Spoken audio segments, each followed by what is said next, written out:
This is Hard Parking, brought to you by Right Honda and Right Toyota out of Scottsdale, Arizona. I'm your host, Jhae Pfenning, recording from my home studio in Gilbert, Arizona. Coming up on today's show, we take another look back at a Jhae classic, Noel G. You guys know him as Hector pretty much in every movie, Fast and Furious, Training Day, The Purge, and all the above. This was the first time I went out of the house and took my equipment to somewhere else to record. This has been digitally remastered, thank God. But the podcast has obviously come a long way, and from this interview, I built a really pretty good relationship with Noel G. He's just a phone and a text away. He's been on the show half a dozen times at least by now, but this was from December of 2020, which means this was probably episode, God, I don't know, 50 maybe? All that coming up after this word from Arcus Foundry. Business tech feeling whack? Too many tools, too much chaos, not enough time? Arcus Foundry is here to fix that. With SparkForge, you get a unified platform that connects everything you need. Your website, social media, phone systems, and more. There is no need for an expensive IT department or dealing with a bunch of separate systems. It truly is the all-in-one solution that saves you time and helps your business run smoother. Head over to arcusfoundry.com and use the code HARDPARKED to get your first month free. Upgrade your tech and get back to business. All right, I want to jump in. First, I want to say that I've seen a Psychopath. Oh, okay. That's what's up. So hopefully you're hearing good news about that. Yeah, it's a movie that we did. Okay, well, go ahead. Go ahead. Oh, okay. No, it's a movie that we did. And long story short, I did it with my production company because it's kind of crazy. And I never knew this. The number one money maker in Hollywood, period, is horror films. So I always tell people there's, two ways something's going to happen for you. You either get the opportunity or you create your own opportunity. And so long story short, we did that film to generate money so we can really make the film that we want to make. That's not to say that it was a bad film. It's just, well, if they like horror movies like Halloween or Friday the 13th, then they should have liked that film. If they don't like movies like Halloween and Friday the 13th, then they're not going to like the movie. But long story short, we made that movie just because, one mistake that I've seen the most with people in Hollywood is they try to make their baby film without the right amount of money. You can't make Star Wars with $100,000. You can make a movie like Friday, maybe for that, because it's just two guys smoking weed in the hood. But if you're going to make Star Wars, you need $5-10 million because you're building spaceships in space and whatever. So anyways, man, that's kind of the heart behind that movie, there's two ways you always make it in the business. A millionaire believes in you and says, here's your $1 million check, go make your movie. Or you make your own millions and then you go make it yourself. And so I wasn't going to make my baby project without the right amount of money. So that's kind of, the story behind Psychopath. But again, it doesn't mean that we didn't put quality into it. For the simple fact that it was a horror movie. But again, if you're a fan of Friday the 13th or Halloween, then you should love that film. So, we just went for it. But we're getting some good feedback. People are loving Rampage. Rampage is my boy. That's the UFC fighter right there. And he brought it. You know what I'm saying? That's a mean guy. That's one guy you don't want to mess with. And our little special remedy, other than Candyman, is that was the first movie ever with the black serial killer. So that's right. That was our special remedy. That was our secret sauce, in that film or whatever. But it was crazy because there was one Candyman, like I said, but ours was the second.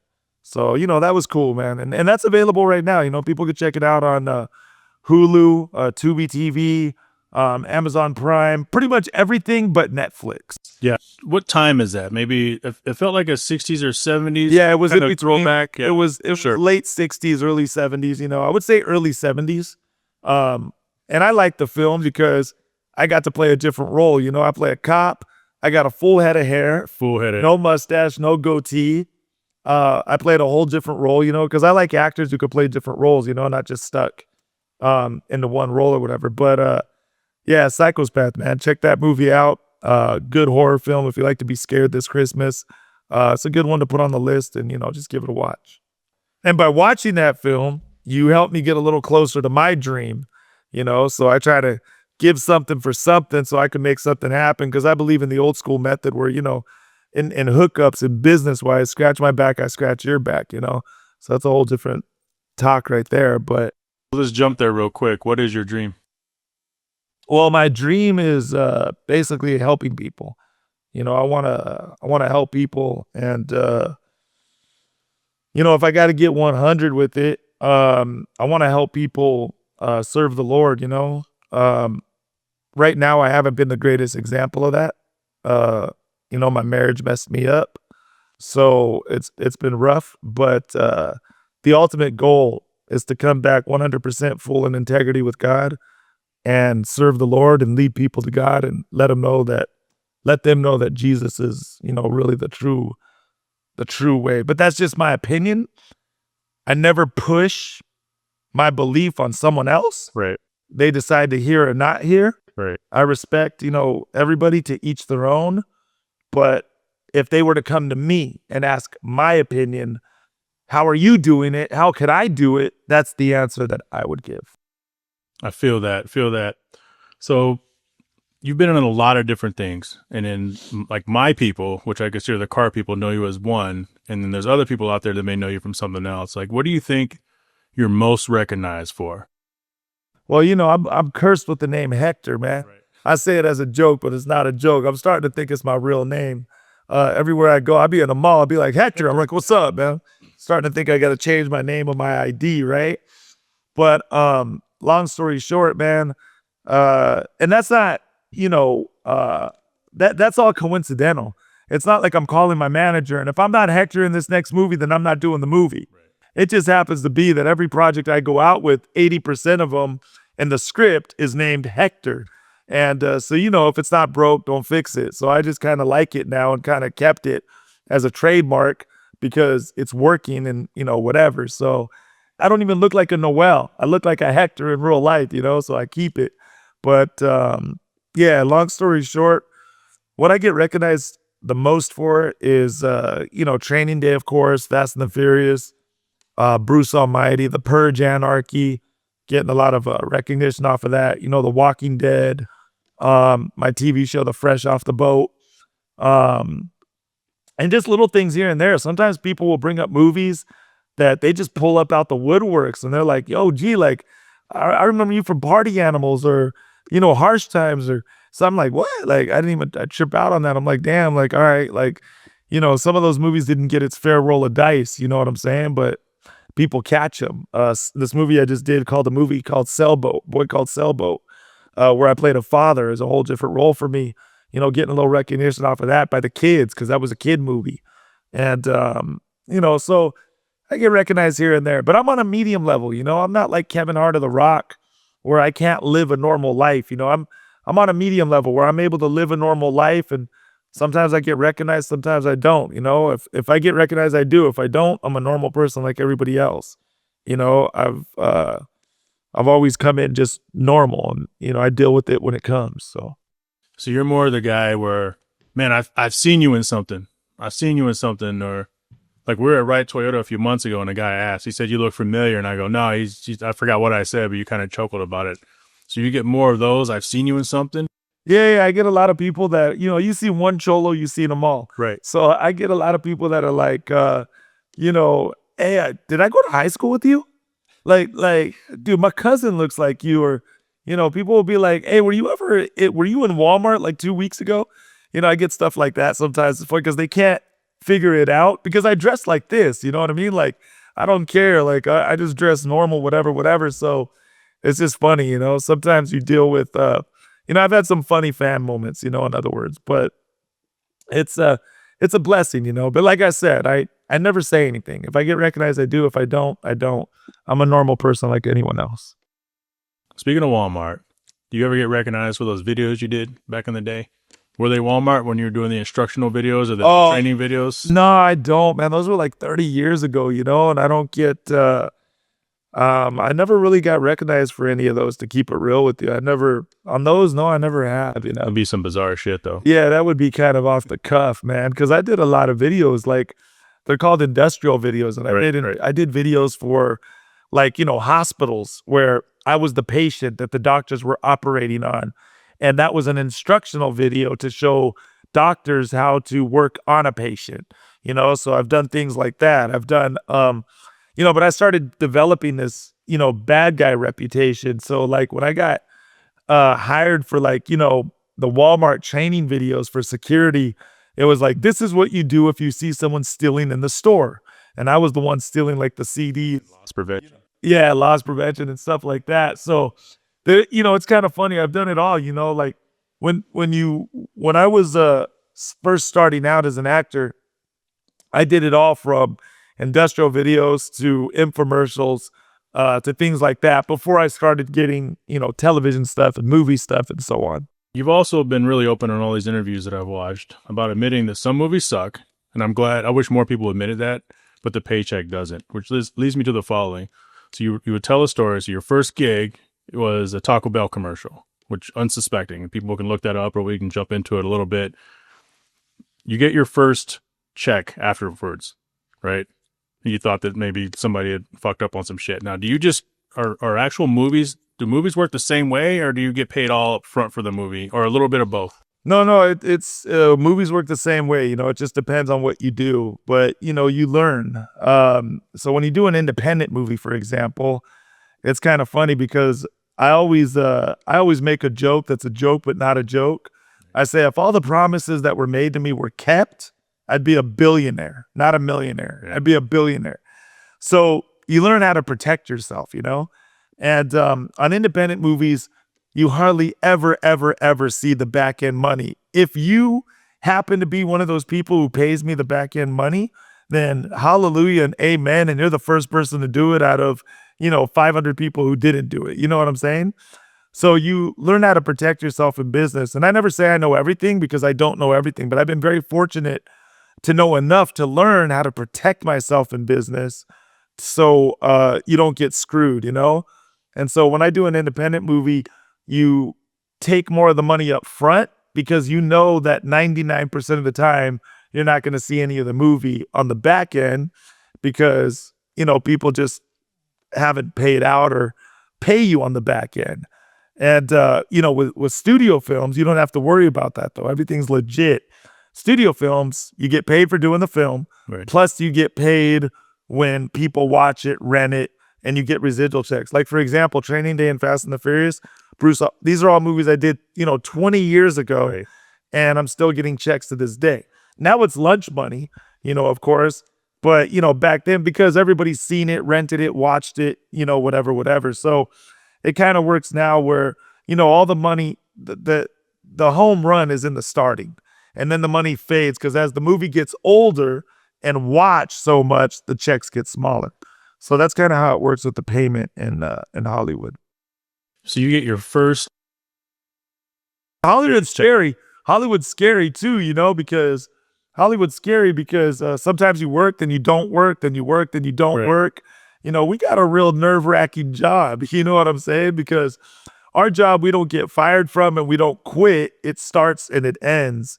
So we got a nerve-wracking job sometimes, Sometimes we're like, damn, man, when are we going to get our next job or whatever? So You got to manage your money. yeah, it can get scary sometimes. So sometimes you gotta get your money right then and there, make your money up front, and just make sure it goes right, And then that's why so many actors have clothing lines and restaurants and invest in real estate and they're doing other things, Right. because that's where they make most of their money, more than they do with the movies.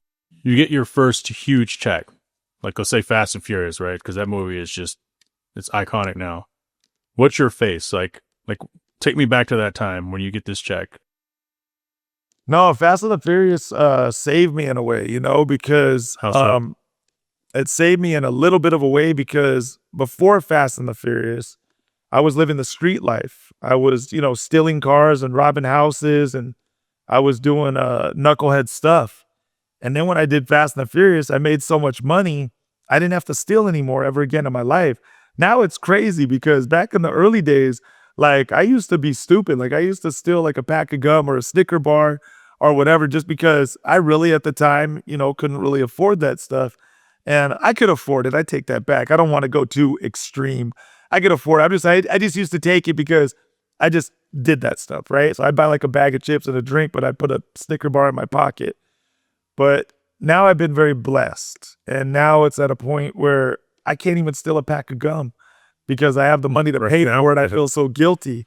You know what I'm saying? So it's kind of weird. So it kind of saved me in a way. You know, it's like when I saw my first Fast and the Furious check, I was like, oh, I don't got to do crime no more to make money. Like I got paid legit. You know what I'm saying? So it actually helped me in a big way. And this is kind of where I knew my life was changing or going to change. I never forget this story. I remember one time I went to the bank, and same bank I've been going to forever. Before Fast and Furious, I worked all types of 9-to-5 jobs. I worked at Denny's, Olive Garden, Burger King, delivered pizzas, worked at Toys R Us, KB Toy Store, Walmart, Kmart. Like I worked at all these places, right? And going to the same bank for years, depositing my little checks, whatever. All of a sudden I get the Fast and Furious check. I go to the bank. I never forget this story. Go up to the window, same bank I've been going to for years. And the lady goes, do you have a financial advisor? And I said, nah. And she goes, you should really see about getting a financial advisor. I'd like to take you to the back and, just have some people talk to you. I said, all right, cool. Manager of the bank comes over.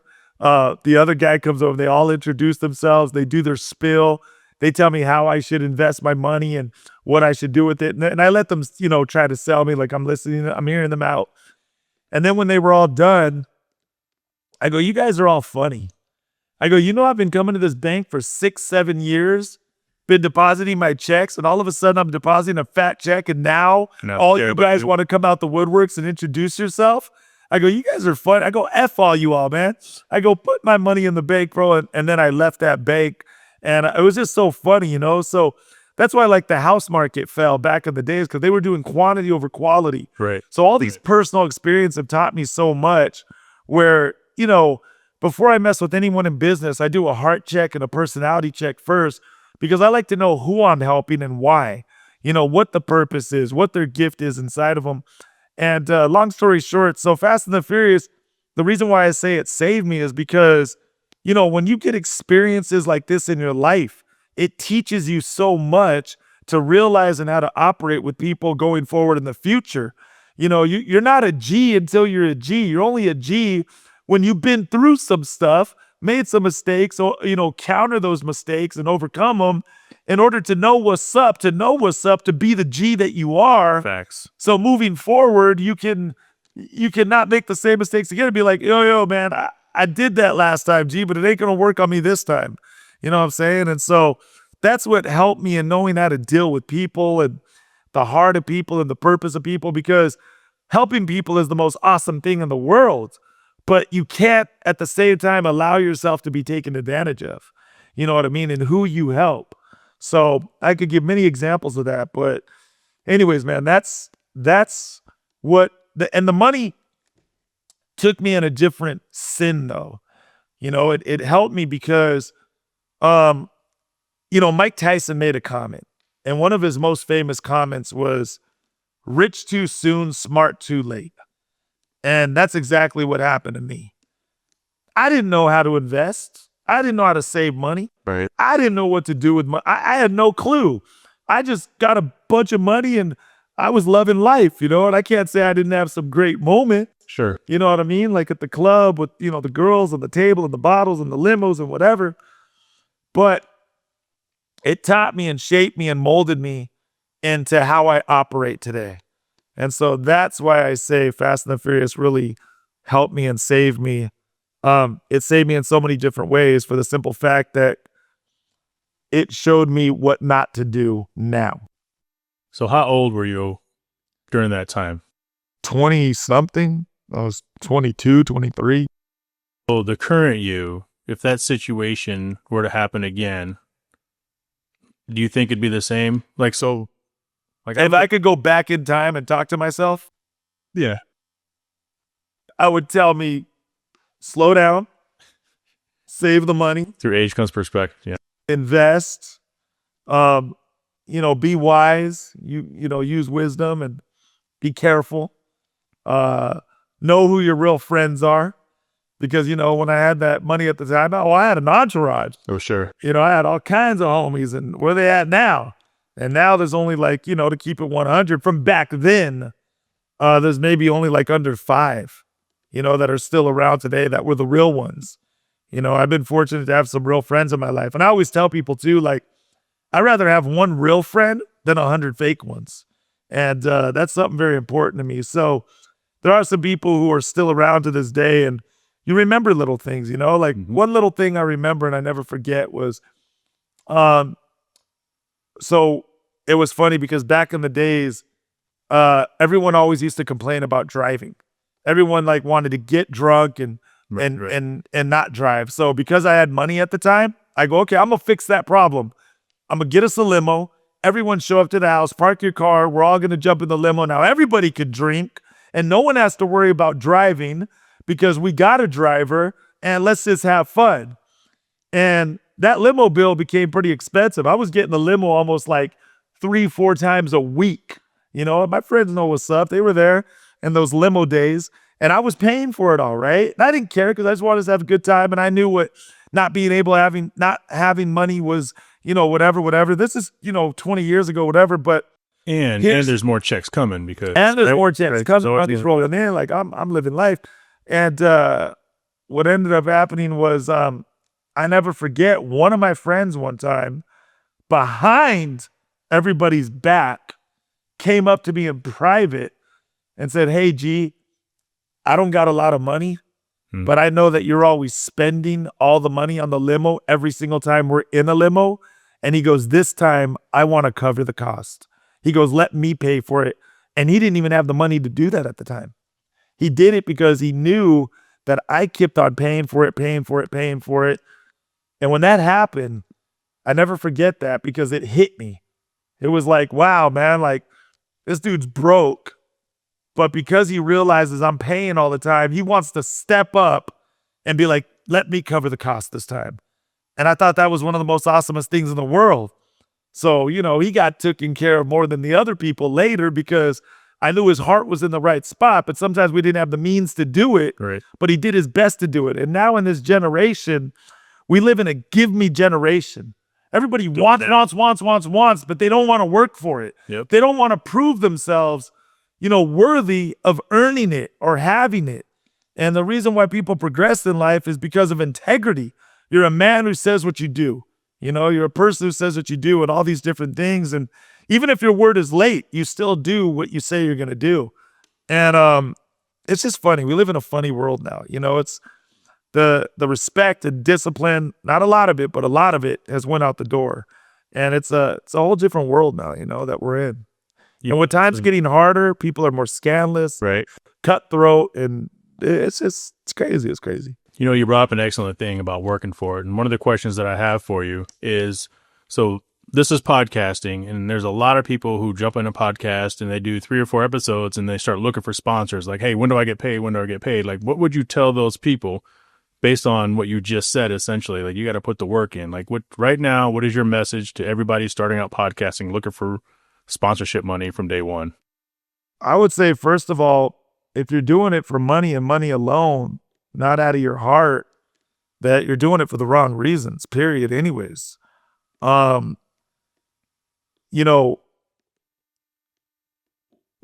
I've learned in life, man, is that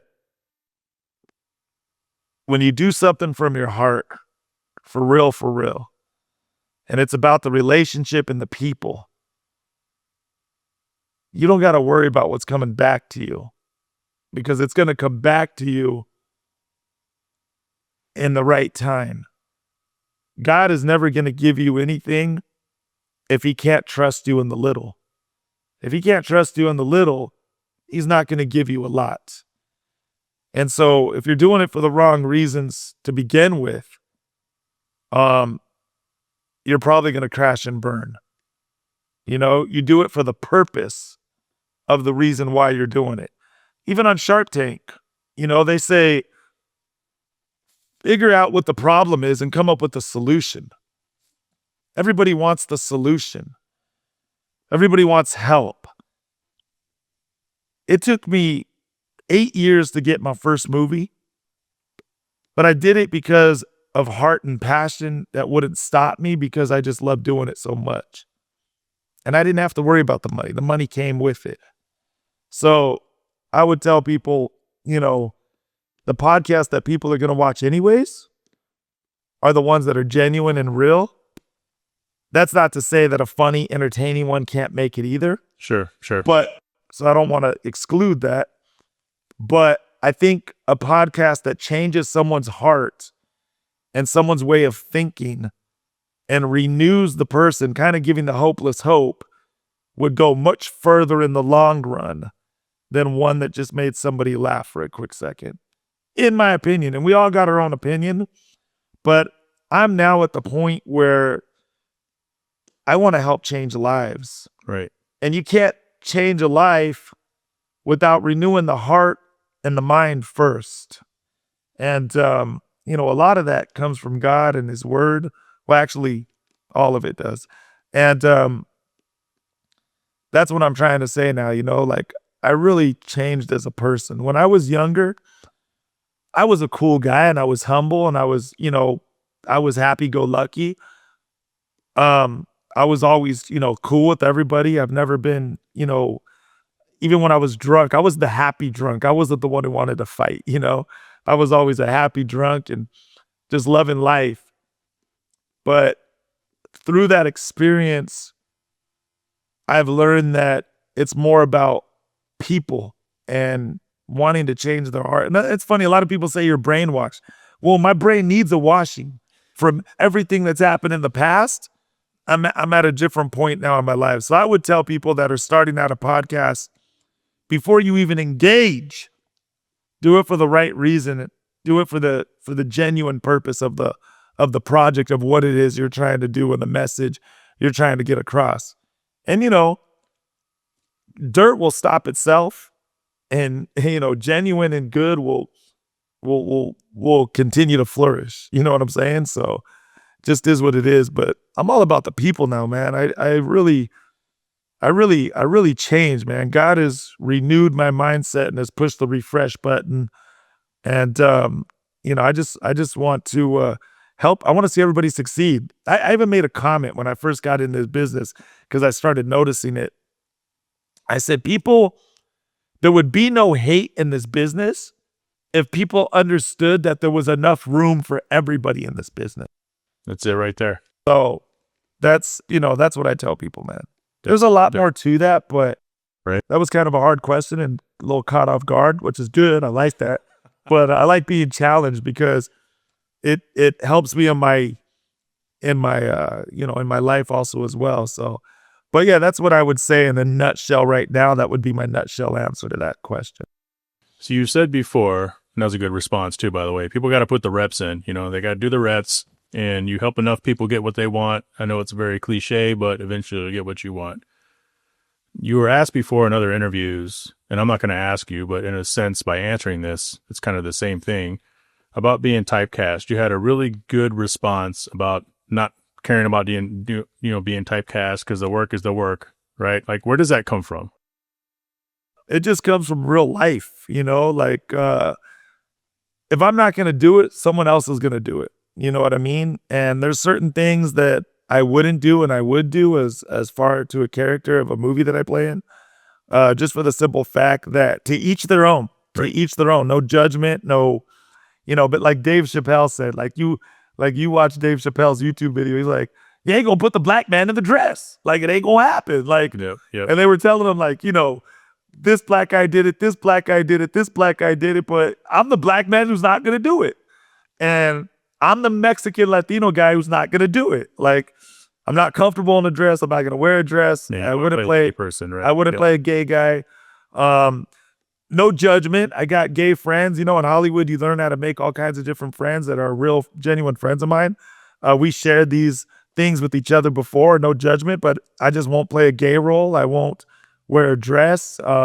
There's certain roles that I would not take on that I just won't do because I just wouldn't do them. But if they need a street gangster cat and some hardcore, like, I'll play that, like, whatever. But it's Hollywood, all it is really is just giving me a platform to be heard and share my voice with whoever's willing to listen. I always tell people that if you can't give a positive message to 2 people privately, you don't even deserve to be in front of 1,000 people or 5,000 people anyways. Right. It doesn't matter. You don't do it for the glory and recognition. You do it because that's truly what's in your heart to do, because I genuinely like helping people, and it does not have to be seen by anybody. I do it because that's me, and that's what I want to do, and that's what I do. You know what I mean? So I help a lot of people, and the best way to say it is you don't do it for the audience of people anyways. You do it for the audience of one, which is God. And that's all who needs to see it and know it. And, that's why I do it, because we have so much hate in this world, and with everything going on, right now, people need help. There's so many suicides happening. There's people that are turning to drugs to get away from their problems, drinking to get away from their problems. But when you turn to those solutions, you wake up to it the next day because you didn't deal with your problem. Right. You just covered it up. You just covered it up. You masked it, and you gotta deal with your problems, and you gotta face them head on, and you gotta go through it. But when you go through the storm, you come out a winner on the other side. So I just let people know, man, like, I did it. You can do it. It's not easy. It's rough. You're going to hit your speed bumps. You're going to have your uphill battles that feel like you're going uphill both ways. And, but you're going to make it through, because God will never give you anything that you can't handle. If you think you can't handle it, it's because you think you can't handle it. Right. But your Father says different. He says, no, you can handle it. You just got to man up, woman up, and go handle it.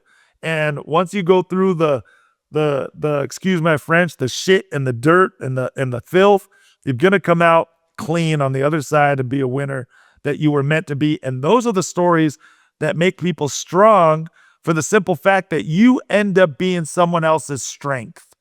You end up being someone else's hope. You end up being someone else's dream. You end up being someone else's answer, because you're able to say, I was there at one time.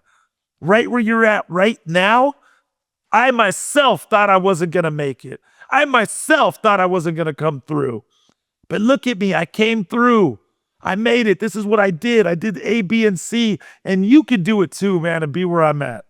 And so people just got to, and I know it's hard. I got a heart, man. I know it's hard. I'm not saying it's easy. It's not going to be easy. But if you keep on pushing through, and that's why we need God's strength to do it, because God lets us know we can't do it on our own strength. We do need help, and we do it on His strength. We got to be God confident, not self-confident. God is our power source. And that's why I tell people, man, the more that we get into line with God, the more God cannot bless mess. You're all out of order, but you want to be blessed. It don't work like that. The more you put yourself into order a piece at a time, God will bless. And then God will bless. And then He'll take care. And then you'll start noticing your new life starting to get back into order. Can't make chicken salad out of chicken shit. There you go. Yeah, there you go. I wanted to respond to one thing that you put said. that on a shirt. Yeah. On a bumper stick. There's nothing wrong, first of all, because there's going to be people who listen to this and have watched your other, interviews that take some major issue with some of the things that you were saying about roles that you wouldn't play. I don't think there's anything wrong with that. Everybody still has the right to be themselves. It doesn't mean you don't like you were saying, doesn't mean you don't like homosexuals. Doesn't mean you don't, you're not down with all that, you don't have friends. It does not mean that. It's just your own personal choice. And people need to understand that, because those are the type of statements in today's cancel culture that people run with, like cancel Noel G, cancel Noel G. He's against gays. Cancel. No, that's not what you fucking said. You said for you personally, you're not trying to play those roles. But let me ask you this. What is your dream role? Like, if someone were to kick down the door and say, hey, Noel, we've been looking for you. There you are. Come with us. What is your dream role? Yeah. Nowadays, though, just to say this one thing and then jump into that. Sure. Anything you say is wrong. If you're right, you're wrong. If you're wrong, you're right. No matter what you say nowadays, you can't win. You're going to have people who agree with you, people who don't agree with you. Be yourself. Do what it is you do, and let it be what it is. But what's funny is at the same time, my dream role, I don't really have a dream role. I have dream movies that I would like to get done. I can't say that publicly because that would let that out. Understood. Yeah. So, but the movies that I do want to make would be encouraging, inspiring, and they would be a godly message, not a noble message, because again, that's my belief. And, that's why this world is so beautiful, because we have different people who believe different ways. And then at the end of the day, you choose which one makes the most sense to you or which one you want to ride with. And then that's what you go with. And long story short, though, my movies at the end of the day would lead people to Christ because I have movies that I want to make that would do the same for you or anybody else of what God has done for me. And those are the movies that I want to make, my dream movies that I want to do. So that's something that I'm hoping happens before I die. Like 50 Cent said, I'm gonna do them or die trying. So That's right. I'm just gonna keep on trying and see what's up and roll the dice and take my chances and my risks. And if it happens, it happens. If it doesn't, then damn. Like have you never like sat back and you're watching something like Star Wars or something, right? And you're like, fuck, I wish I was Han Solo right now. Have you put yourself in a movie? I wouldn't mind being in a Star Wars flick, man. I'm a Star Wars geek fan, bro. Like I collect a lot of Star Wars Legos and I got them all on deck. Oh man, shout out to someone who's always getting me Star Wars Legos and I'm just loving it. Cause she's a big reason for a big part of my collection.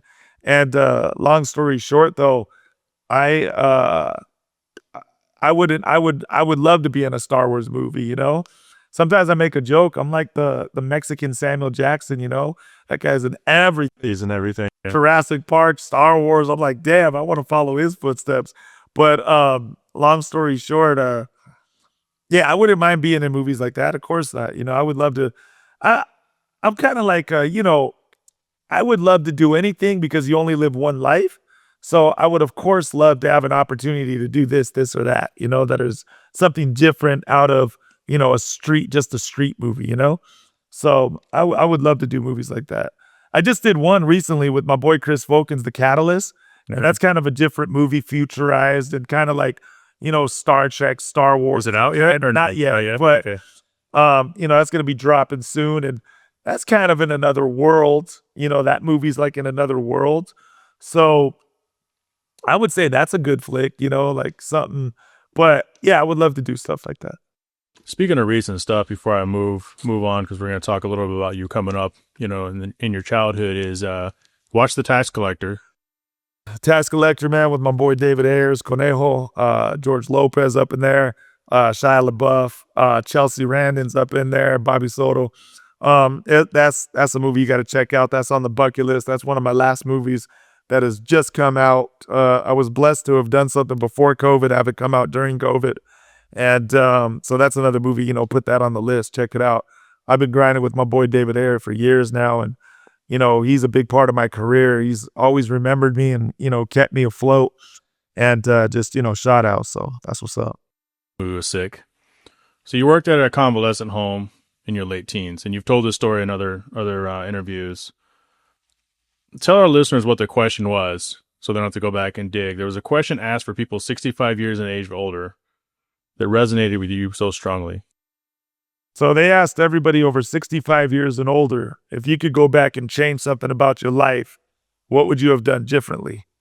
And 83% of the people in the home that I worked in at the time said that they would have took more risks and more challenges in their life because now they're 65 and older wondering, could have I owned that business?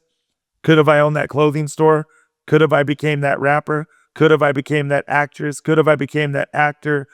Could have I became that doctor? And now they're 65 and older wondering, dang, could have it happened or not because they didn't take more risks and challenges in their life when they were younger. So I always tell people the stupidest question that you can ask is the one that you do not ask.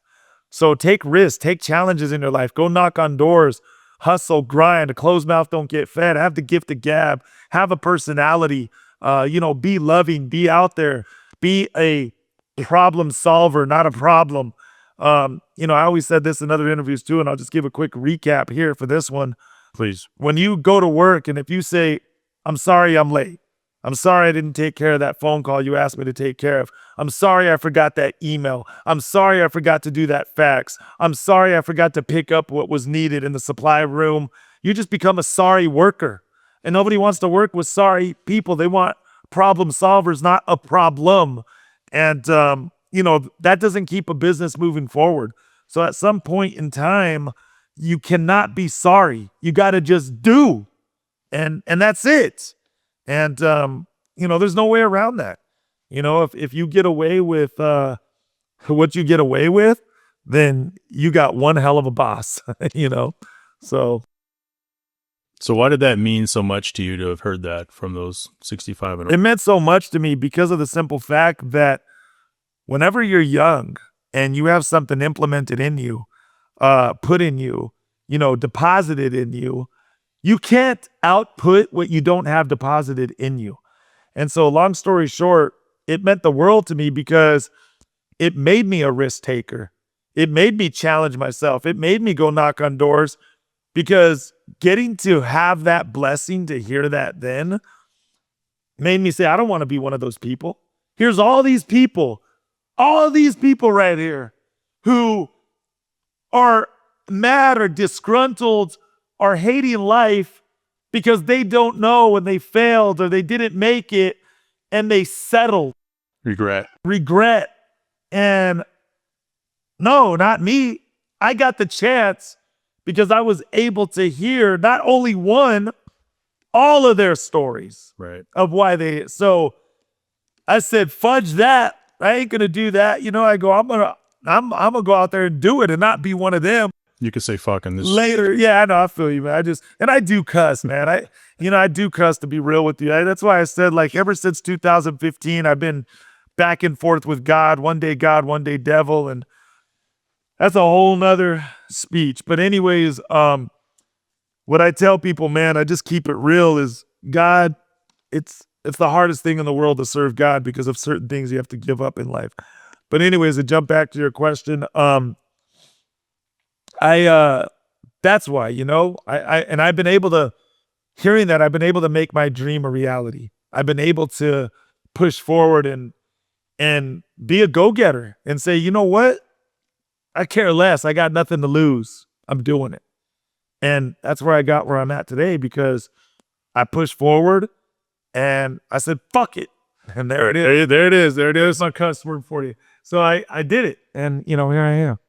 So that's one of two things that made a huge difference on you. But what happens if you're not there, knowing how impactful that has been for you over the last 30 plus years or however long that was? I think it was somewhere between 15 and 18 years old.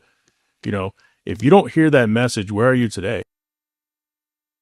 I can't answer that question because if I don't hear that message, because it changed you so much or it impacted you enough to just be like, bing. That doesn't mean that I couldn't have heard something later down the line. Heard another, because there is something else that happened that I heard that had nothing to do with the convalescent home, but I took what happened at the convalescent home and what happened to me in this acting class in order to move forward. And back in my days when I started, you got to remember that there was no such thing as emails and this and that. You had to get a picture, put it in an envelope, mail it out, and hope for the best. And I was in this acting class and I found myself becoming a professional student instead of a working actor. And I never forget, I told the acting teacher, I was like, man, I don't got money to pay for this acting class. What's up? After a year of taking the class, I was paying and breaking bread. I'm like, I don't got this type of money to pay for this acting class. You need to tell me how to be in a television show. You need to tell me how to be in a movie. You need to tell me how to get some work now. I've been doing this long enough. And I don't got the money to continue to pay just to learn how to act. And I never forget what he did. He told me, meet me after class. So I met him after class and he showed me this book that had all the agencies in it. But under 90% of all the agencies in big black bold print lettering, it said absolutely no phone calls or personal deliveries. And he said, you know what that's really saying? He's saying, if you don't think you're good enough, don't walk in their office.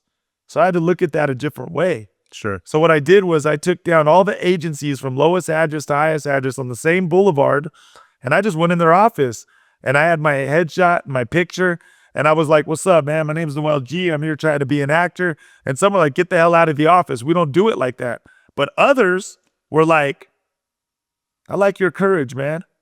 You're pretty damn bold to just walk in the office and ask for an agent and a manager to represent you.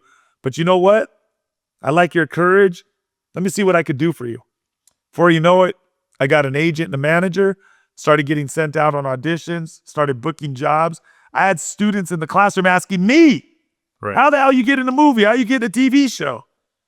And those were experiences in my life that helped me advance in my life. Carry forward. So I can't answer that question because that didn't happen to me. If that happened to me, I don't know what would have happened because it didn't happen to me. I'm blessed because this is my life and what did happen to me. And this is why I'm here now sharing the story that I'm sharing now, because if these things didn't happen to me, you would meet another Noel who's a whole nother person with a whole nother story, a whole nother whatever. That would be something maybe different who he's not now. So I can't answer that question. That's fair. I can only Fair. answer for who I am now. Right. That's fair. And everything you've gone through has brought you to the point where you are today. Correct. That's one of those things where, like, if you could go back in time, would you do this? Would you do that? And I'm the same way. I say, I can't answer that because everything that's ever happened to me has brought me to where I'm at today. Right. Okay, so age of 13, right? We're going to touch on this. And I know you've talked about it on others, but parents pieced out on you. Like, they're gone. $500, here you go. Good luck with life. And you said you don't blame your mom at all. You know, why do you say that? Were you, so you had a pretty decent life. You did sports and all that kind of stuff. But were you kind of getting in trouble and shit? And mom was just kind of like, I'm tired of yelling at you all the time? Or like, where does that come from? No. So I don't blame my mom at all because my dad was the breadwinner of the family. He was stingy though. He didn't, my mom was like, let's put him in sports. That's a waste of money. Let's put him here. That's a waste of money. Let's get him there. That's a waste of money. God, it sounds like me. So, Shit. So, my mom, to be able to have some of the extra things that I was able to have, she was a house cleaning lady, made her own money and said, okay, you don't want to do it for our son. I'll go make the money and do it with my money. And I never forget that. Right. I see my mom, it's a little hard to talk about because my mom just passed away. But Sorry. I see my mom, it was recent. My mom just passed away 6 months ago, so it's still a little tough. But strong mom though, man. She cancer fighter for 15 years, got a brain tumor though, and that took her out in 2 months. And that's what kind of, yeah. But anyways, reason why I don't blame my mom is because my dad came home one day out of nowhere and just said, I'm leaving. Since I've told this story numerous times, I'm going to stick on my mom and why I don't blame her. Number one is I saw my mom fight tooth and nail to do everything that she could for me my dad wasn't a bad dad. He was stuck in his ways. He's an Italian man. My mom's Mexican. And if you know Italian guys, they're hardcore guys, Goodfellas was no lie. And one of us. He's a good guy. He's a good fellow. Right. And long story short, so he was just stuck in his ways, But good father. He provided. He, gave us a home and, whatever.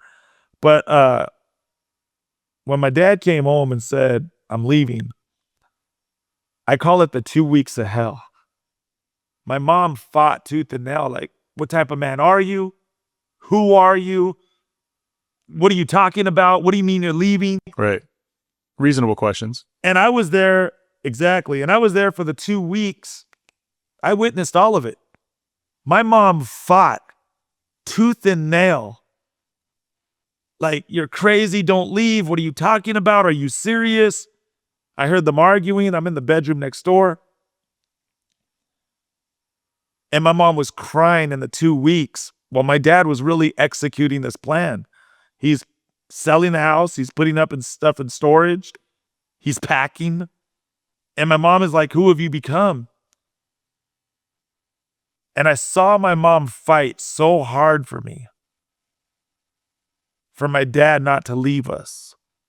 But my dad was the breadwinner, and we couldn't have what we had if it wasn't for him. Because I didn't grow up poor. I grew up in a middle-class home. I was straight, you know? And long story short, I went to my mom and I said, don't worry, I have a place to live. I go, one of my friends is going to let me live with them. I go, I'm already taken care of. I really didn't have a place. Right. I said this to ease my mom's. I said, go with my dad on the boat because I got a place to live. I'll be okay. Even then, she didn't want to go. But I forced her to go because I knew that if she would have stayed, it would have been 2 homeless people instead of 1. And so my mom went. And I never saw the most hurt, broken woman in my life. And with no understanding of why this is even happening. You got to remember, when my dad did that, it was like a light bulb. It was literally like an on and off switch. It just, imagine one day living normal. You're in a middle class home, and one day the owner of that home comes and just says, I'm gone. I'm leaving. Good luck to you guys. It's like, what? It was the craziest thing ever. But, so that's why I don't blame my mom. And that's why I do everything in my power when my mom was alive to be there for her 100% and help her and be there for her. So I know people kind of throw this around a lot, but this happens to us at all points of our lives without us even realize it. Like, that's some ingrained, like, that's some PTSD stuff that it changes your life. It's a life-altering event. So the story, for the listeners who don't know it, is your father had a best friend with a lot of money, and he says, come travel the world with me. I could only assume that he didn't really know what his situation was at home. His best friend, maybe, like, if he knows the fact that this guy's getting ready to peace out on his own son, do you think he ever would have asked him, or do you not even know? I think that's some ballsy shit for one person to ask another, hey, drop everything and let's go do this. So the only thing that brought pleasure to my dad was scuba diving and fishing, because my dad was a heavy scuba diver and a fisherman. And this guy owned a big boat, it was like a yacht almost. And, you get the opportunity to live on a boat, go sell the world, and you only live once. At that time, you find out a little what's more important to you. And so he left. And, it was, I would assume that he knew. They just didn't care, But I don't blame the best friend. He presented someone with an opportunity. He didn't have to do it. But I really want to make this clear, though. I forgive my dad. I don't even, I love him now and I forgive him. And I had a plan, when I first see my dad, I just wanted to cuss him out, fight him, and, beat his ass. Which makes sense. But then through maturity and loving God so much and being taught by God's word on what you should and shouldn't do, I forgave him. Said, I want to understand why you did what you did. And now we email each other and we're redeveloping our relationship. And that's been happening now for the past 3 years. So the first time I saw my dad is when I was 42, 41, somewhere in there. So I haven't seen my dad since I was 13 years old to 41. Never saw him, talk to him, email, phone call, nothing. So how did that happen? He just showed up at my door with my mom. My mom brought him to my house. So that's how that happened. And just, kind of hugged him. Not going to lie, it was an awkward hug. And, yeah.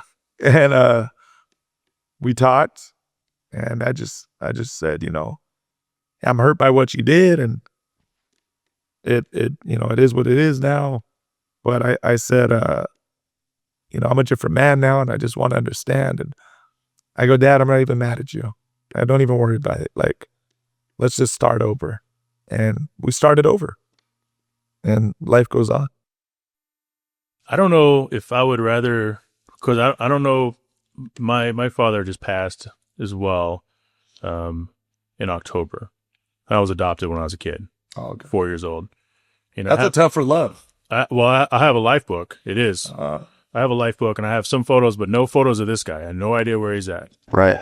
And it's one of those things where I don't know, because I've never been angry about that, but I probably would be if I was 13, because that's a dangerous time, for a parent to peace out or to lose a parent, or, that's a really dangerous time in your life. So it's really something special, like I was saying earlier, through age comes perspective, that you're able to have something with both, even though your mother's no longer with us. There's a lot to be said about that, man. At 13, at the time they left, yeah, I hated the world. I couldn't understand why they left. Not they, I take that back. Why my dad left. Of course, I'm going through stuff. It was funny too, because I never forget this. So I used to sneak out a lot of my house, at the time we were living there. Did you do the whole blanket pillow stuff thing? I did it all, man. I did the Ferris Bueller move and everything, right? Without the sound effects. Right. And long story short, my dad takes off. A house that was once furnished like this, empty. Nothing but the rug in there. Nothing but the carpet in there. But because I used to sneak out in the middle of the night, I knew how to get in and out. And I was sleeping in that house for a month. And I used to shower there in the daytime and everything because the water was still running. Right. And it was the craziest thing. A house that was once furnished, completely empty, nothing but the carpet inside. I used to sneak back in through the bathroom window, sliding glass door, and I used to sleep there. The time that I had to realize my journey began is when I went to the kitchen one time and I saw a phone connected in the kitchen. Oh, snap. And I picked up the phone and there was a dial tone. And I said, some people have been in here. That means the new owners were coming in. And that's where I started my real journey. So you were squatting in your own house, essentially. Yeah. And I took off and then met the homies in the neighborhood, and they taught me how to be a gangster and taught me how to steal and rob. And this was the new family I took in. And then my street life started. And there we go. Are you afraid of becoming your parents, or afraid of becoming the person your father was at the time? I have become that dad in a way. So two of my kids, I have a relationship with. Mm-hmm. My third kid, I don't. Is that the older one or the youngest? That's the youngest. Youngest.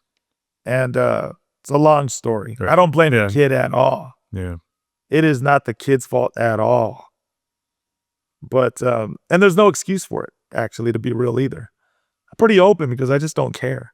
I just want to be real, And long story short, I have to engage in a relationship with them. I got to make the move and fix that. But the other two, in my daughter's life, my daughter being my first, I was never a good dad emotionally. Right. Oh, but I was a super dad financially. But that don't make it right. And then I, saw her then and there because I cared more about partying. I cared more about women. I cared more about acting a fool in the streets. I just didn't care. And 2008 is when I started becoming a better father to my daughter, emotionally, because that's when I turned my life over to God. And God started teaching me new things and new ways. And so I was always in my daughter's life from day one. Off and on emotionally, 100% financially, though. Then in 2008, I became an emotional good father as well as a financial father to my daughter. But I don't give my daughter stuff. She knows that. I teach her. I say, because I'm your father, Right. you're going to have a lot of help, but at the same time, you're still going to learn discipline and you're still going to learn how to do for yourself. 100%, man. And then with my second son, I'm developing a relationship with him and we're starting our new relationship. And the third son, I could just honestly say is a nightmare and I have to fix that. And that's the truth with my kids. And again, I don't care because not in the sense of don't care like that. I don't care in the sense that I keep it 100% real because I think nowadays that's what we need. And there's nothing more gritty, raw, and real than being real.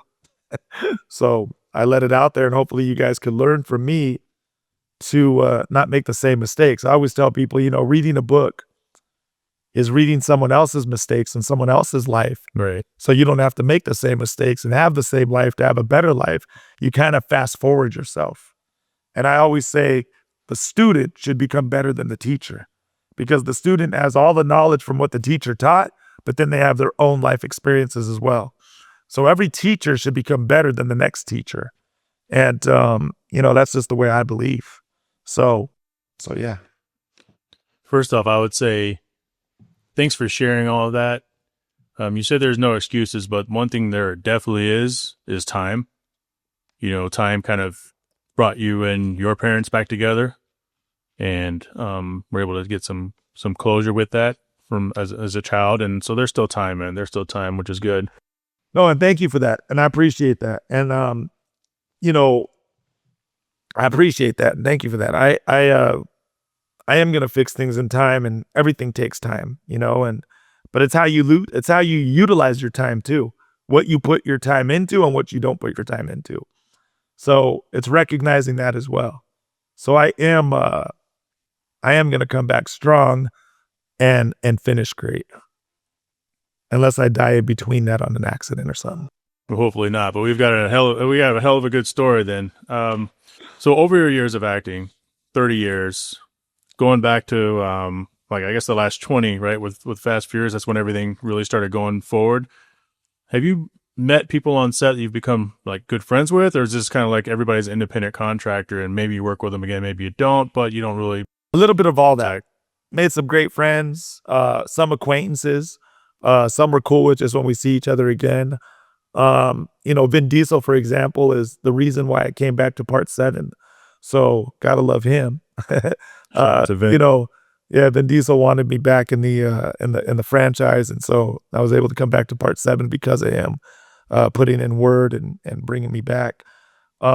So that's a all over the place answer because sometimes a lot of people think like because we're actors and we're in the same movie, we're all hanging out together. Some are like SAG that. posse, right? SAG posses. Yeah, some are like that and some aren't. There's some that I'm close with and some that I'm not close with. And, it just is what it is. But we always have a good time and respect each other when we see each other, show love to each other, and, try to make more movies and projects and things happen. So, yeah.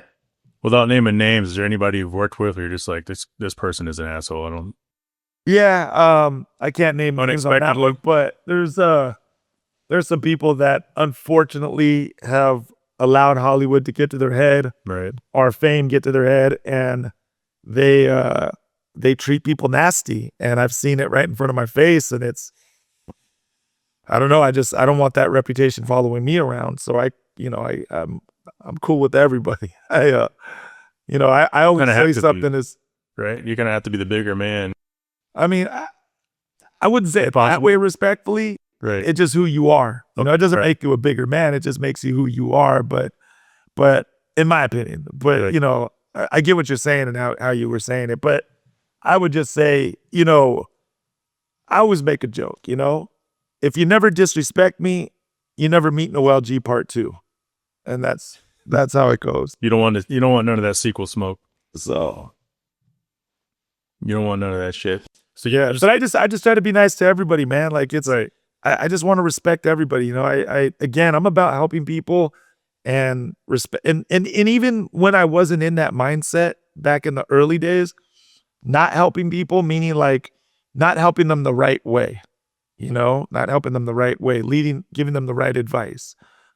Because I have an old file and now I got a new file. My old file gave some advice that the new file wouldn't give today. So I thought I was always helping people, but I was helping people the wrong way. But my point that I'm making is, even back then, again, I was always cool with anybody and everybody because I didn't care who you were. I'm from the streets, and I just loved everybody. I could talk to a homeless guy the same way I could talk to a rich man. It didn't make no difference. And that's how I am today. I talk to anybody and everybody. Respect. Sometimes we have to agree to disagree. I've had conversations with people that have straight up told me to my face, I don't believe in God. Okay, cool. That's your opinion. My opinion is I do. It is what it is. That didn't make us, But what's funny is like, once you talk about cars, your favorite, baseball team, your favorite football team, sports, whatever, it's all gravy.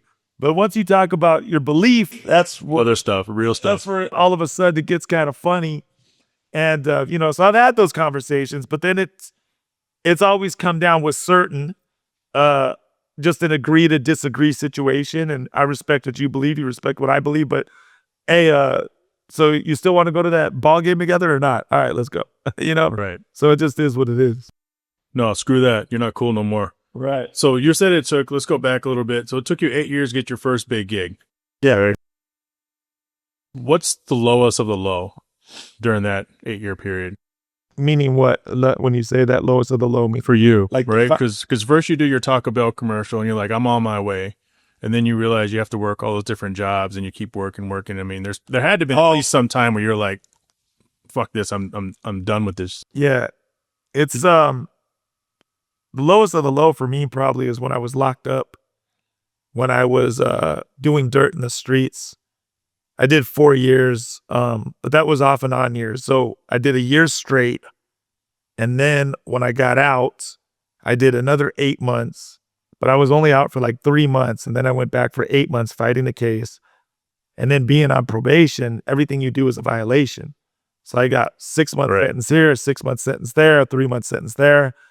So if you add it all up, I did 4 years total, all the months that I spent locked up off and on. And what's crazy about that was I got a wake-up call one time. I was facing 15 years in prison, assault with a deadly weapon, attempted murder, and second strike. And that was my wake-up call.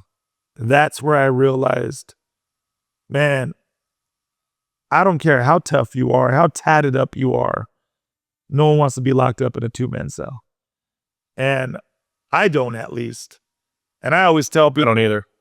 I always tell people, like, go ahead, say what you're going to say. No, I'm saying I'm good. Yeah, I don't want none of that either. No, yeah, exactly. I always tell people, if I'm a dork and a nerd because I want freedom and a family, then I'd rather be a dork and a nerd with freedom and a family than a tough guy in a 2-man cell.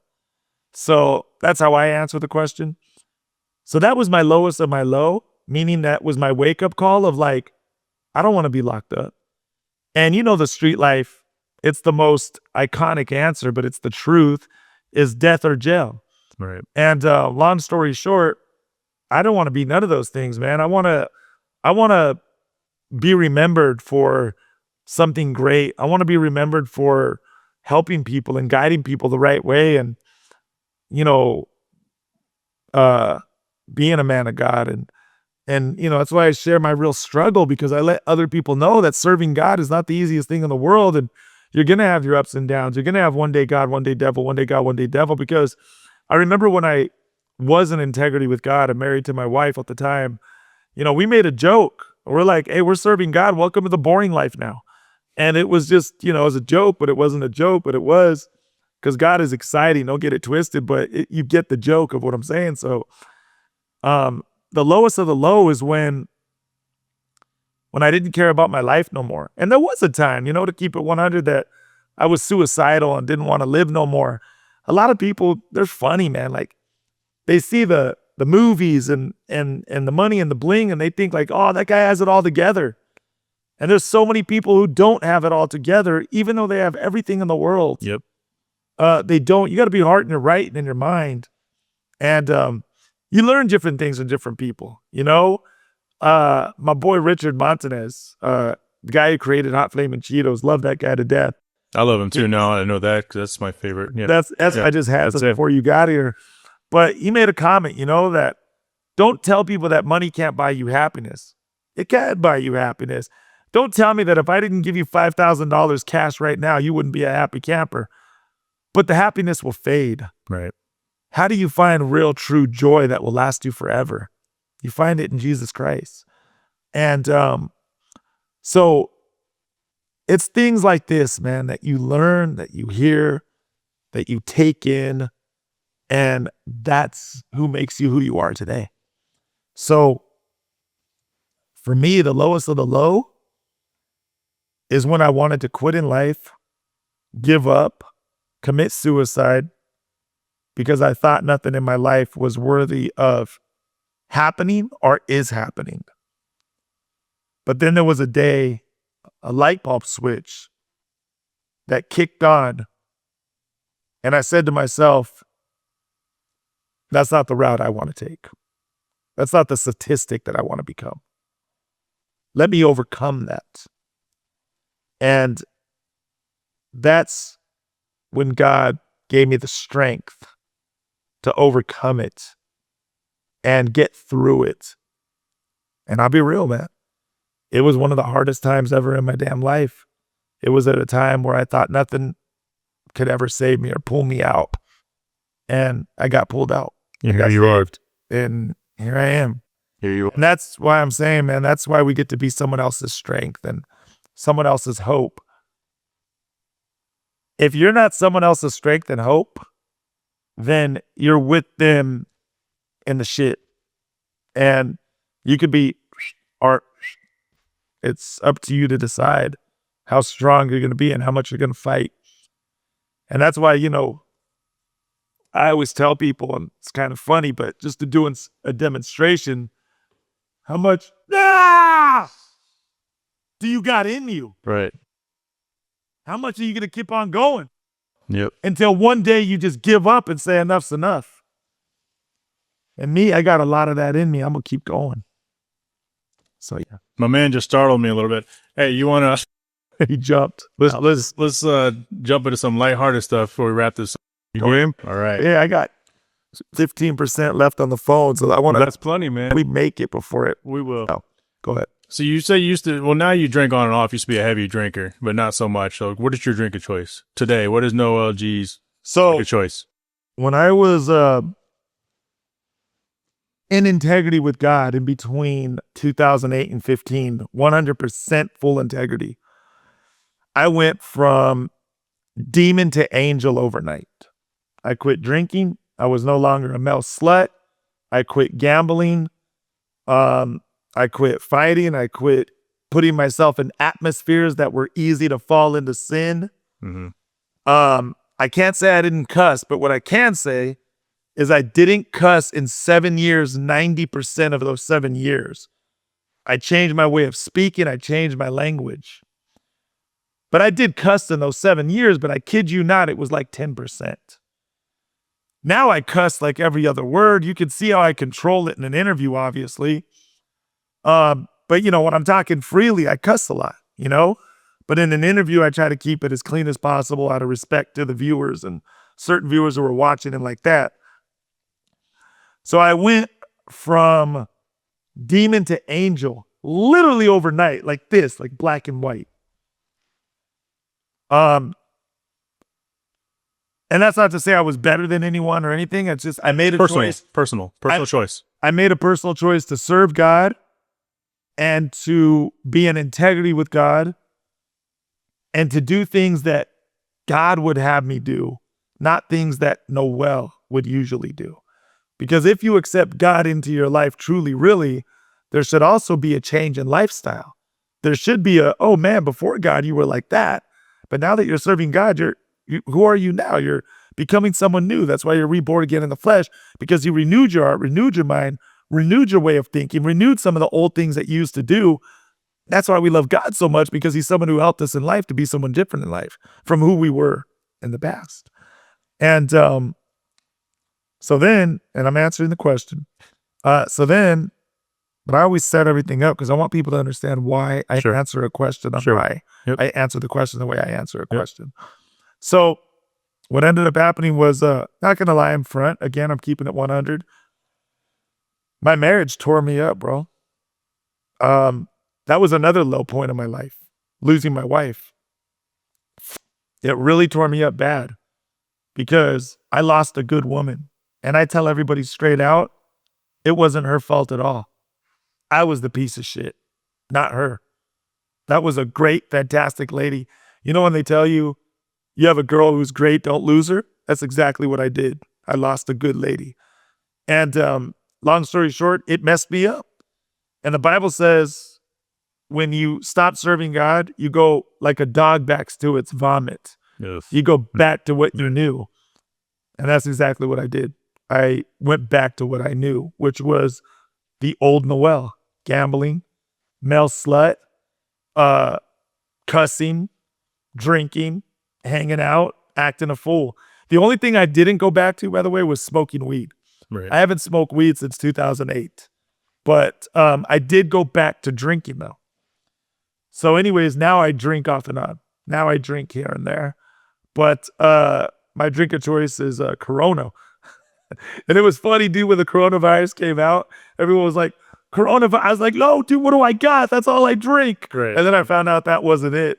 And whatever. But anyways, Corona's my my drink, you know. And but again, I don't drink anything like I used to. Sure. Before 2008, I drink every day. And literally when I say every day, I meant like every day. Yeah. But now it's just on and off. Sometimes I'll have a beer, sometimes I won't. You know, it just is what it is. Lime or no lime? No lime. I usually drink it. It puts a little hair on your chest when you drink it straight. So I was playing, but yeah. So anyways, that's the answer. What is your most hated movie reference? Host-mated movie reference? No, your most hated movie reference. What do you mean by that? What like? So, hey, I know you from blah, blah, blah. Oh. I actually have a movie written down, but I skipped it just to ask you. Let me hear it. Let me hear it real quick. Bruce Almighty, is that your most? Now, you know what's funny, man? I don't really have one, to keep it real with you.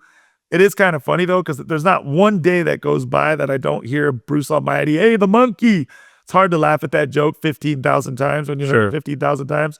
But I understand when it's someone new coming up. So I'll laugh as if I heard it for the first time. But it's getting hard now. But that's real, yeah. Yeah, but long story short, I don't really have a hated movie reference, to be honest with you, because it's a blessing to be recognized. Sure. And so whatever someone's excited for, hallelujah and amen. And that's awesome and super cool and no problems here, you know, because I get it that it's their first time ever seeing me. So I just accept it and, like, you know, laugh about it, joke and say, okay, cool. And whatever, you know, but I don't really have a hated movie reference. It's a blessing to be recognized off of anything, period, whether it was the small movie or the big movie. If they loved it or hated it, hey, I'm recognized. You know what I mean? So it's like, whatever. How often do you get to hear the 3-spoon motor Honda Civic? Oh, man, I hear that every day, bro. Every single day. Like 100 times a day, 100. The monthly, I hear training day off and on. But you know what's so cool? It's so cool that something from so many years ago can stick with people to this day. When you make a business or have a dream, that's an awesome thing for it to be remembered for so long and go down with you till death do you part. So I love it, man. It's all in fun, man. It's just, you know, I'm very blessed to live a fun life. Very blessed to live a fun life. And what I love about my job, and I never say anything against the guy who works the 9 to 5, because there's nothing wrong with any job. I always say, right. I love what you do. It's not work anyways. We've all heard that one. And long story, but that's the truth. And what I love about my job is that I'm always traveling, get to do things like this. I'm always meeting different people. It's always something different when I show up. That's a fun job. Who's complaining? You know, not me. So I love my job. You know, as you were saying that, I was thinking because you were in the original Fast and you're in Fast 7, and there's a scenario that could possibly play out where you could be in a future Fast, but just having that slice of the original Fast and Furious, and then having people remember you from that, that's pretty fucking special and pretty cool. So I completely get your response on that. Is Fast and Furious 9 headed to space? I know, right? I wouldn't be surprised if it is, man. I trip out. Fast and Furious is the most money-making franchise for Universal Ever, right? Studios ever. Ever, right? So they're not going to stop it. It would just, they're just not going to stop it. I mean, if it's the most money-making movie and the number one, why would they stop it? So it's going to go on and on and on. Why do you travel around and do what you do? Because it seems like it could be kind of nerve-wracking, and I know people enjoy seeing it, but like I've seen you at 2 charity events out here in Scottsdale. Like, why is that important to you? Because it goes back to helping people, being there for people, meeting people, being a people's person, and being able to, having the blessing even be able to go here, there, and there. So I love it for the simple fact that I get to meet all kinds of different people from all kinds of different places. And again, you only live once. Travel as much as you can. You know what I mean? I remember when I was in the hood. Well, let me put it to you this way. I never really traveled before acting. Right. So that was a whole new experience for me. And traveling has expanded my mind so crazy because sometimes your biggest blessings are not at home. They're somewhere else. And ever since I've been traveling, long story short, man, it's made me see and think so many different ways where it's just expanded my mind so much, where I've been able to learn and see historical sites, see places of things that happened in other places that were talked about to me in school that I never got to see before, things like that. So I love traveling, man. I love it with a passion. I love getting to meet people. I love all that stuff. So I see you, and I forgot you just brought it up. I do see you. You go to places. You go, I'm here at this museum, or I'm here checking this. Yeah, I do that all the time, man. So whenever I travel now, I got this new thing. I always want to go to a place that I can never go to, that I won't get the chance to go to at home, to go see it and just to say that I've been there. So one of the first things I do when I touch down after I settle in the hotel is I always go look at the pamphlets or ask people who live there. I say, what's an historical site around here? Or what museums are around here? Or what's something that I can't see at home that's famous for here? And I just like to go check it out, Instagram it, show people I've been there, and that's it. So That's cool. yeah, I just love doing that stuff, So just like last night, in Arizona, I went to the Winter Wonderland Christmas house, which I thought was one of the most awesomest things in the world. It's something for the people. It's something where people could have fun. There's no violence. People could get away for a minute and just trip out on something that's so awesome. And just to go check it out, even though I was only there for about 20 minutes, half hour, it was just something to be like, man, I've been there. It was a cool spot to check out. And the passion that was put behind it, like, it took you away from your problems for a minute. It took you away from your anxiety or stress or whatever. It was like, man, let me just enjoy this and have fun and relax for a moment. And I love doing stuff like that because that's what we need to do. I tell people straight out, even if you can't afford a vacation, find a way to go take a vacation because when you do that, when you force yourself to take a vacation, dude, I promise you, it will make you think differently and put you on a whole nother level. And it will make you just relax for a minute and get away from everything. And you will get a flash moment of something. It's good for your soul, man. Yeah. It's good for your soul. Let's get you out of here on this. Tell us about Godsters. Last question and we're done. Godsters. All right. So Godsters is a clothing line that I started when I was in full integrity with God, because the blessing of God is that he gives you visions, dreams, and ideas that are not Noel ideas. They're God ideas. A God idea will always be better than a Noel idea. And God gave me the vision. One time I was in church and I was worshiping God, and I was just worshiping God. And God said, open up your eyes and look in front of you. And I didn't want to, I was fighting it. He's like, open up your eyes and look in front of you. And I heard God tell me that specifically. And I was fighting. I didn't want to open up my eyes. And I opened up my eyes. I look in front of me, and there was 4 gangsters that were in front of me that were worshiping God also as well with their arms up. The difference is when they had their arms up, they were all tatted up. All their arms, all 4 of them. So 8 arms in front of me, all tatted up. Worshiping and loving God, loving the Lord, dancing for God, and just praying to God, loving the Lord, taking their intimate time with God. And right then and there, God showed me why he told me to look in front of me. When I saw the 8 arms in front of me and these gangster guys who were once gangsters and now serving God, I said, they're not gangsters anymore. They're Godsters. And right then and there, God showed me. And I said, I'm going to come up with a clothing line that says, I used to be a gangster for the world. Now I'm a Godster for Jesus. And that's what God does, man. God gives you new businesses that glorify him. And if you're in integrity with God and you're real about God, God will bless your company. Right. And he will allow you to make the money because he knows that you're real with him, that you're not taking the money to a strip club or spending it on drugs or things that are not of him that you shouldn't be spending it on. He'll bless your company because he knows that you're a man in integrity or a woman in integrity with God because you're using it for the right things. It's really your choice at the end of the day if you want a God party or a devil party. And even in the devil party, there's money because I remember when I used to go out with the homies, hey, dog, pitch in for the beer.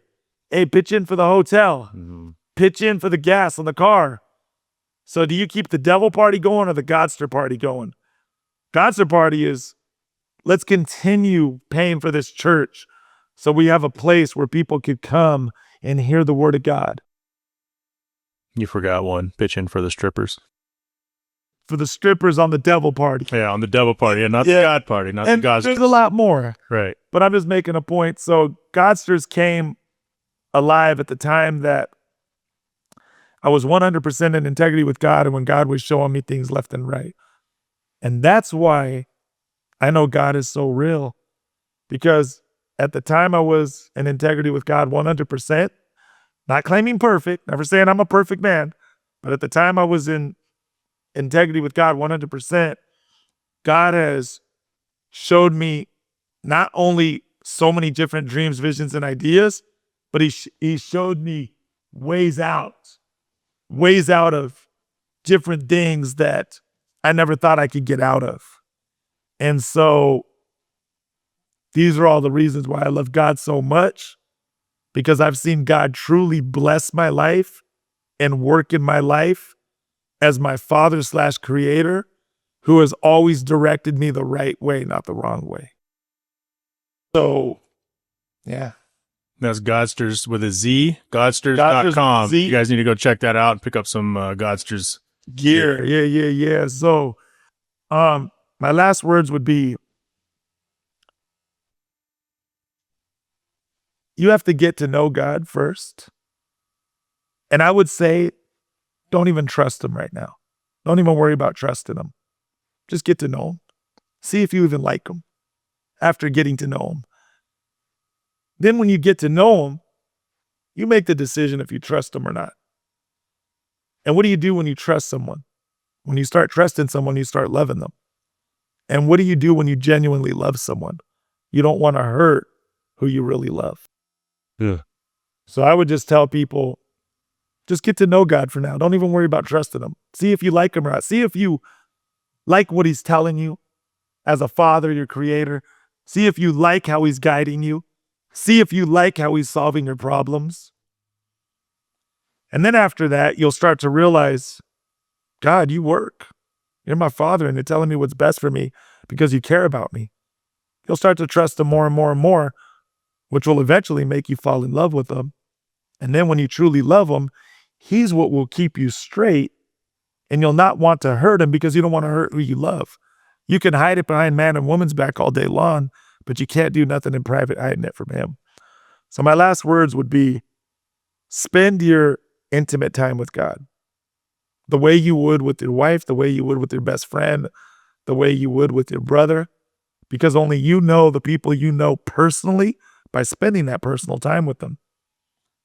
And then long story short, after you spend that intimate time with God, God will redirect your path, he'll renew your mind, renew your heart. And not to kick a dead horse, and I don't want to be a Bible thumper, I'm going to leave it there and just tell you guys. To you, man. Yeah, and I'm just going to tell you, and I'm just going to tell you guys, with that, I would just say God first and the rest will work itself out. Keep up with me on my Instagram, actor Noel G. That's what's up. Watch my movie Psychopath, available on pretty much everything but Netflix. And check out my other movie, Ditch Party. You'd be helping me get closer to my dream by supporting those 2 movies and watching them. And long story short, just know that we can all do it in life. We just got to be risk takers, challenge ourselves, and remember the stupidest question is the one that you do not ask. If you do not know something, ask. And know you can trust. Lot more, but long story short, my last words, and I'm done, is God first, and the rest will work itself out. Noel G, everyone. Thanks for coming through. Hey guys, I want to thank you for stopping by the podcast. If you like what you saw today, go ahead and hit that like button, hit subscribe, assuming you're watching this on YouTube. If you're streaming the audio, please consider subscribing and leaving a positive review. Believe it or not, that does help the algorithm tremendously. And if you're in a position to help the podcast upgrade, please consider joining the Patreon, patreon.com/HardParkingPodcast. For as little as $3 a month, you can get access to bonus audio as well as Patreon exclusive swag and free show swag. Also, special thanks to the main show sponsors, Right Honda, Right Toyota, Toyota of Huntington Beach, Claremont Toyota, and Gardenia Honda, Arcus Foundry, AutoCannon, officially licensed Honda and Acura gear. Your support makes all the difference in the show. And if this is your first time checking this out, and if you truly enjoy this show, share it with the world, and I will talk to you all next week. Now it's stripping time. Ain't nobody got time for that. Shut up!